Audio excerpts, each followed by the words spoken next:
ወይ ስልኬ ይላል ርዕሱ። እኔስ ተይዣለሁ አንድ በሉኝ ሰዎች፣ ጉዴን ልንገራችሁ ፍረዱኝ ሙስሊሞች። በሐላል ገንዘቤ ገዝቼ ያመጣሁት፣ ጊዜን በሙሉ ለሱ የሰጠሁት፣ ከእርሱ ጋር ውዬ አብሬ ያደርኩት፣ የገዛ ሞባይሌ ሆኖብኛል ጠላት። ከጫንኩበት ወዲህ ቫይበር እና ታንጎ፣ ማንም እንዳያጣኝ ሊያወራኝ ፈልጎ፣ ዋትስአፕ እና ፌስቡክ ስካይፒም ሳይቀር ቢያገናኙኝ ብዬ ከወዳጅ ዘመድ ጋር በኢንተርኔት ፍቅር ተጠምጄላችሁ ለዒባዳም ቢሆን ጊዜ አጣሁላችሁ። ቀንና ሌሊቱ እየተምታታብኝ ምኑንም ሳላውቀው መሽቶ እየነጋብኝ ሸርጡን አሟልቼ መስገድ ተስኖኛል። ሶላቴን ጨርሼ ፌስቡኬን እስክከፍት ያቅበዘብዘኛል። ትዕግስት አይኖረኝም ተሰግዶ እስከሚያልቅ የመስገጃ ልብሴን በፍጥነት ውልቅልቅ ሰጃዳዬን እጥፍ ወዲያ በኩል ውሽቅ ጀዋሌን አንስቼ ዋትስአፕ ከፍትና በየግሩፕ ላይ ተንደርድሬ ጥልቅልና ከሰላት በኋላ የሚባሉ ዚክሮች ቆየው ከተውኳቸው ምን ተሻለኝ ሰዎች። ስተኛም ስነሳ ስበላም ስጠጣ ስሰራም ስቀመጥ ስገባም ስወጣ አብሮኝ ነው ጀዋሌ አይለኝም ከጄ።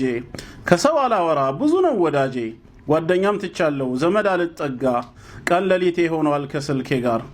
ማንነቴን ረሳው ኢማኔም ወረደ በኢንተርኔት ፍቅር ልቤ የተጠመደ። ከስልኬ ጋር አልቅሼ ከስልኬ ጋር ስቃለሁ ታቅፌው ተኝቼ አብሬው ነቃለሁ። ኔቱ ከደከመ እጨናነቃለሁ የሆንኩትን ነገር እኔ ምን አውቃለሁ። ከደም ስሬ ገብቶ ከባድ ሱስ ሆኖብኝ ኢንተርኔት ከሌለ ምኖርም አይመስለኝ። ሁሉም ነገር አዲስ ሁሉም ነገር ቀላል ህይወት ያለ ፌስቡክ ኧረ እንዴት ያስጠላል። በዚህ ሁኔታዬ አጀሌ ከመጣ ወደ አኼራ ሲሄድ ምን ይሆን የኔ ጣጣ። ስራዬን አዝዬ ከቀብር ስገባ ከግራ ከቀኜ ምድሪቱ ተጣባ።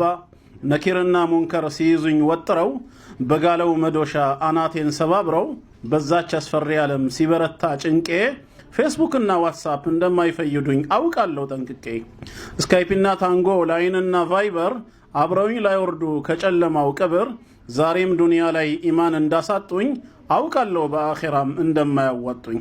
ባመጡብኝ ዳ አላህ ፊት አዋርደው እንደሚያስቀጡኝ መቼ ጠፋኝና ባላንጣነታቸው ይልቅ ምን አድርጌ ከውስጥ ላውጣቸው።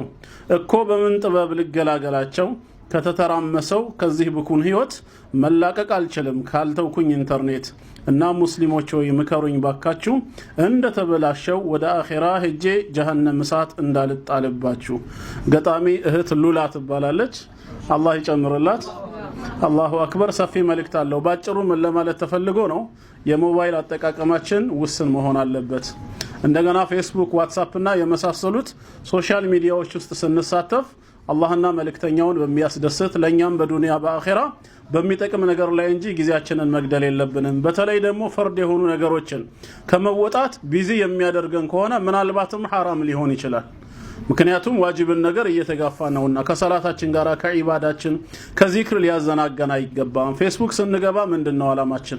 የምንሳተፈው የት ነው? ይሄን ሁሉ ነገር ሁሌ ልናጠና ይገባል። ፎቶ መልቀቁ ላይ ብቻ አይደለም ትምህርት መሰጠት ያለበት። ሴት ልጅ ፎቶዋን በፌስቡክ ላይ እንዴት መልቀቅ አለባት የሚለው ብቻ ሳይሆን ከፎቶ በላይ አቂዳችንን የሚያበላሸውና የሚሸረሽረው የምንሳተፍባቸው ቦታዎች ናቸው። አንደኛ ሹብሃት የሚሰጥባቸው ቦታዎች ላይ መራቅ አለብን። ዲናችንን የሚያስተምሩ ኡስታዞች ወንድም እህቶች ጋር ብቻ ተሳታፊ ነው። ሁለተኛ በኮመንት ከነማን ጋር ነው የምንጻጻፈው? የምንጽፈውስ በተለይ አዲሱ ማሬ እንትኔ የሚባለው ነገር ከነማ ጋር ነው የሚሆነው? እርስ በርስ እህቶች ተግባቡ ይሆናል፣ ግን አሉ አንዳንድ በመሃል ወንዶችም ይሄን አጋጣሚ ተጠቅመው የሚገቡ ማለት ነው። ያ ነገር እየቀጠለ ወደ ምን ያመራል? አላህና መልእክተኛውን ወደሚያስቆጣ ነገር እንዳንጠቀምበት። ምክንያቱም ሁላችን እንደምናውቀው የቂያም ቀን ላ ተዙላ ቀደመ አብዲን የውሙል ቂያማ ሐታ ይስአለ አን 40 ስለ 4 ነገር ተጠይቀን ምላሽ ሳንሰጥ እግራችን አይንቀሳቀስም። ከዛ አንደኛው ምንድነው? እድሜያችን ነው። ስለዚህ እድሜያችንን በምንድነው የምናጠፋው? ሐታ ይሄንን ዋትስአፕ ከተጠቀምን ፌስቡክ ከተጠቀምን አይቀር ለምን ለራሳችን የሚጠቅመውን ነገር አንጠቀምም?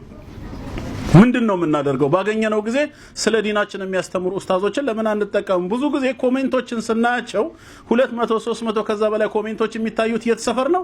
ትርርብ ሰፈር ነው። ቀልድ ላይ ነው። ቁርስ የበላችሁን ፖስት ያደረገች እህት ጋር ነው ወይ መንገድ ላይ የገጠማትን እዛ ቦታ ላይ ኮሜንት ይበዛል። ቢስሚላህ ብለው ግን የአላህን ቃል የሚያስተምሩ ኡስታዞችና ዳዒዎች ስር ግን ኮሜንቱ የተወሰነ ነው። እሱም ጀዛከላህ ነው። በቃ አለቀ። ያልገባው እንዲብራራ ጥያቄው የሌላ አይደለም። በርግጥ ፌስቡክ የዓሊሞች መሰብሰቢያ ነው ማለት አይደለም። ብዙ ዒልም ይገኛል ማለት ባይቻልም ትምህርት ግን ይገኛል፣ ህይወትን መቀየር ይቻላል። ስለዚህ በፌስቡክ ላይ ስንጠቀም ግሩፖችና ፔጆች የት ናቸው፣ ከማን ጋር ነው የምንሳተፈው፣ ዋትስአፕ የምንገባበት ግሩፕ ምንድነው የሚለውን ነገር እያንዳንዱ ነገር አላህና መልእክተኛውን በሚያስደስት መልኩ ከሰራን ኢንሻአላህ በሁለቱም ተጠቃሚ እንሆናለን ነው። ስለዚህ ያው አጠቃላይ የእህታችን መልእክት ጥንቃቄ እንውሰድ ነው። በጣም ደስ የሚል መልእክት ነው። አላህ ይጨምርላት ለእህታችን። ባላውቃትም የሆነ ዋትስአፕ ግሩፕ ላይ ነው በድምጽ ነው እንደውም ያገኘሁት፣ የዛኔ ወደ ጽሁፍ ቀይሬው ነው የራሴ ፔጅ ላይ የለጠፍኩት። ስለዚህ ኢንሻአላህ አጠቃቀማችን ውስን ይሁን። አላህ ለኸይር ይወፍቀን። ስላደመጣችሁኝ በድጋሚ ጀዛኩሙላሁ ኸይራ። ወሰላሙ አለይኩም ወራህመቱላህ።